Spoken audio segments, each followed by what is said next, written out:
The LGBTQ community says Sergeant Dace Cochran's remarks about homosexuality are offensive and inappropriate. Now they're starting a petition. NBC5's Roma Villavicencio is live in our studio with more. Roma?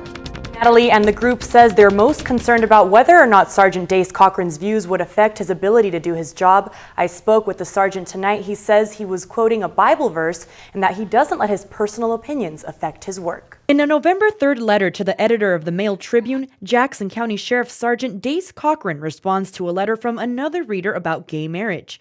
In his letter, the 24-year law enforcement veteran says, quote, "What I read in the Bible says a man and another man should not even be in the relationship described, calling it an abomination in Leviticus 18:22. Cochran went on to say the Bible says gay marriage is unseemly and that two men shouldn't be in a married relationship. When a story like this runs in the paper, it's just really sad and unfortunate. Julian Spalding, member of the Rogue Valley LGBT elders community, says the words are troubling because of who they come from. Normally, I wouldn't be concerned about something like this. It's just a run-of-the-mill bigot. But in this case, he works for the sheriff's department. Spalding says he's worried if Cochran responded to a scene, he and his husband of 27 years and other members of the gay community wouldn't get fair treatment.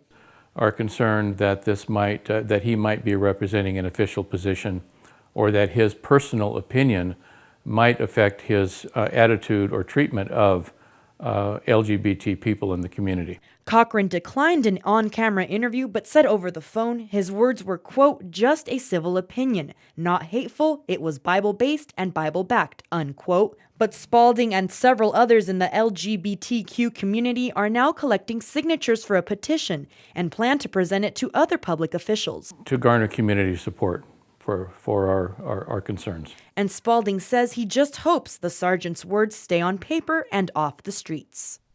The LGBTQ groups involved say they already have nearly 300 signatures and no date for their presentation. We reached out to the Jackson County Sheriff's Office and the commissioners. No call back from either. Live in the studio, Roma Villavicencio, NBC5 News.